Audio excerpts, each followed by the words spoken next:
Hello and welcome to telly Masala. और मैं आपको बता दूं कि आज मैं आ पहुंचा हूं बहुत ही अनोखे लोगों के पास जो कि आपके अपने फेवरेट भी हैं। और मैं आपको इंट्रोड्यूस कराने वाला हूं उपमा से। उपेन और करिश्मा यहाँ पे हैं। तो सबसे पहले स्वागत है आपका टेली मसाला में। एंड हमने देखा कि आप लव स्कूल कर रहे हैं, तो what it is all about Upen?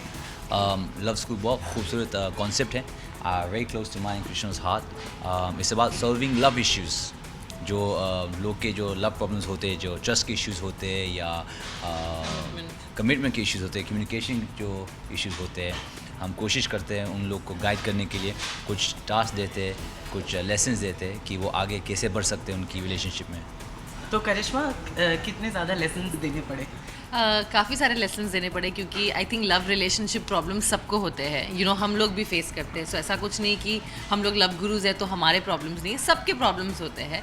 तो कैसे और किस तरीके से सॉल्व करना वो एक बहुत इम्पॉर्टेंट काम है। तो ओपन और मैंने बहुत सोच समझ कर कि रिलेशनशिप में कितने प्रॉब्लम्स होते हैं, क्या क्या इश्यूज़ को जनरली सब लोग फेस करते हैं, वो हमने सॉल्व करने की कोशिश की है। और हर हफ्ते हमने एक सब्जेक्ट दिया है और उन पर जैसे ऊपर ने कहा टास्क हम लोग देते हैं ताकि वो लोग समझे कि कहाँ वो लोग मिस्टेक कर रहे हैं रिलेशनशिप में। तो क्या क्या क्राइटेरियाज एंड क्या क्या पॉइंटर्स हैं जो कि आप लोग मतलब जितना आप लोग बता सकते हो? जब हमने लव स्कूल शुरू किया, मैं और कृष्ण ने we sat down with the team, और हमको लगा कि हर रिलेशनशिप का फाउंडेशन होता है ऑनेस्टी।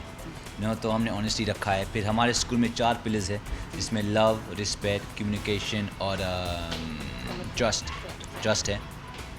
तो we built up led that हमारा स्कूल, जैसे आप स्कूल में जाते हो there is a way you have to go, same way हमारे लव स्कूल में तो पहले आप फाउंडेशन करेंगे। जब आप फाउंडेशन पास होते हो फिर आप 4 पिलर्स पे काम कर सकते हैं, फिर आप आगे जा सकते हो। एंड सबके अलग अलग इश्यूज़ होते हैं।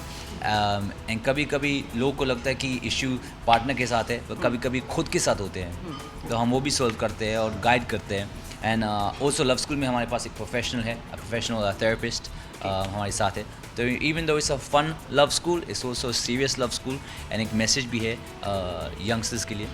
ओके, तो हम ये समझे कि लव स्कूल में एक प्रिंसिपल मैम भी है और एक हेड मास्टर सर भी हैं यहाँ पे। यस ऐसा ही कुछ है कि हम लोग एक्चुअली एक प्रोफेसर्स की तरह बिहेव कर रहे हैं, जहाँ हम अपनी भी प्रॉब्लम्स उनको बताते हैं ताकि उन लोगों को लगे कि हम लोग सिर्फ ज्ञान नहीं दे रहे, we also are going through the same thing but how we try and balance it. हम लोग कैसे बैलेंस करते हैं, कैसे उसे सॉल्व करने की कोशिश करते हैं। क्योंकि जनरली जो एज ग्रुप है 20 to 25, वो लोग नहीं काम हो रहा है, नहीं चल रहा है तो ब्रेकअप कर देते हैं। तो कैसे ब्रेकअप ना करें और प्रॉब्लम्स को सॉल्व करें, वो हम सिखाते हैं लव स्कूल में। अच्छा, पर्सनली अगर हम पूछे तो आप लोगों के बीच में कितने ज़्यादा लव स्कूल से कितने ज़्यादा आप लोगों को लेसन सीखने को मिले? मैं सच बोलूँगा कि हर रिलेशनशिप में आर्ग्यूमेंट्स होते हैं।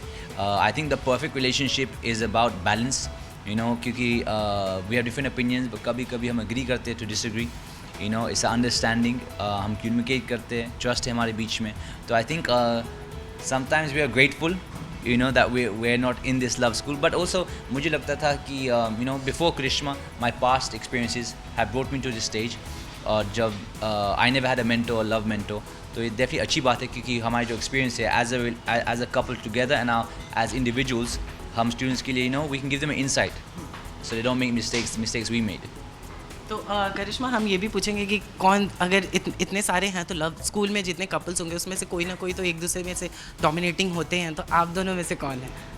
हम दोनों में डोमिनेटिंग एक्चुअली दोनों है। दोनों हम लोग कभी कभी दोनों स्ट्रॉन्ग है, दोनों स्ट्रॉन्ग ओपिनियटेड है, और दोनों की साइन भी फायर है। सो समटाइम्स सिचुएशंस में ये डोमिनेट करते हैं, समटाइम्स सिचुएशन में मैं डोमिनेट करती हूँ। तो ऐसा कुछ है नहीं कि यही डोमिनेटिंग है या मैं ही डोमिनेटिंग हूँ या यही ओपिनियटेड है और या मैं हूँ। हम दोनों बहुत ही बैलेंस्ड है। अभी आप ये सवाल मुझे पूछो। अच्छा, same goes to you. No comment.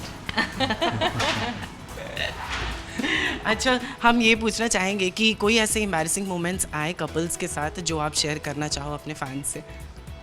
मैं डेफिनेटली बोलूँगा कि आप डेफिनेटली लव स्कूल को देखो, और काफ़ी सिचुएशंस काफ़ी फ़नी है, काफ़ी इमोशनल है। मुझे याद है कि I think later on in the episodes आप देखेंगे कि हमने एक रोमांटिक थीम रखा, और इस रोमांस में लोग को नाचना था, एंड एक कपल ने क्या नाचा वो मतलब आपको देखना पड़ेगा। करिश्मा, इतनी रोमांटिक थीम थे एंड सब कुछ थे, तो कभी आपको ऐसा मन नहीं हुआ दोज आर द कपल्स, हम लोग भी वैसे डांस करें, बीइंग मतलब लाइक प्रोफेसर वहाँ पे, आप लोगों को भी कभी मन हुआ होगा कि हाँ हमने डांस किया, वो लोग छोड़ नहीं रहते हैं क्योंकि हम लोग उनके गुरु है, तो हम कैसा डांस करेंगे वो देखना चाहती हूँ ना, they look up to us. तो जो भी सब्जेक्ट हुआ, बहुत सारे सब्जेक्ट्स में इन्होंने खुद भी टास्क किया है, और जब रोमांस का सब्जेक्ट था तो हम दोनों ने रोमांटिकली डांस भी किया है उसके अंदर। तो ऐसा कुछ नहीं कि हम लोग सिर्फ भाषण और ज्ञान देते हैं, हम लोग भी करते हैं जो वो लोग करते हैं। उसी के साथ साथ जाते जाते आप अपने उपमा फैंस को, जो कि बहुत ज़्यादा हमें मैसेजेस कर रहे थे, बहुत ऐसे इंस्टाग्राम, फेसबुक, ट्विटर, सब जगह की उपेन और करिश्मा का इंटरव्यू कब लाओगे, बिकॉज मैं सारी जोड़ियों का इंटरव्यू लेकर आता हूँ। तो फाइनली उपेन और करिश्मा यहाँ पे हैं एंड मैं भी यहाँ पे हूँ। कोई मैसेज बस थैंक यू नवीन फॉर हमारे टेकिंग आवर इंटरव्यू। डेफिनेटली हम अपने फैंस को बहुत प्यार करते हैं, आपके बिना हम कुछ नहीं हैं। तो thank you for supporting us and loving us, and हम चाहते हैं कि आप लव स्कूल देखिए, और I think you be happy watching love school. आप खुश हो प्लीज जाएंगे। Watch love school which is coming on 5th December 7 PM। और आपको उपमा से बात करनी थी और इंटरव्यू करना था, so here we are, Naveen has got us to do an interview. So हम लोग भी बहुत खुश है कि आप लोग हमें इतना प्यार देते हो, आप लोगों ने हमें इतना सहारा है एंड रिस्पेक्ट दी है, और उपमा नाम दिया है हमें। So thankful, we are really thankful for giving us so much love. Okay, thank you so much and all the best for your show. Camera person Puneet के साथ नवीन सिंह भारद्वाज, टेली मसाला।